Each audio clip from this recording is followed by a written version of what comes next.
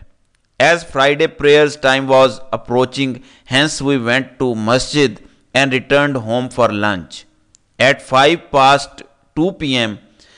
I was informed telephonically by my staff. All officials of ISI came to my office again and physically assaulted and beaten Mr. Hazratullah, DEO, noticed by Election Commission, besides pointing gun weapon at him in the line of duty and fled away from the spot.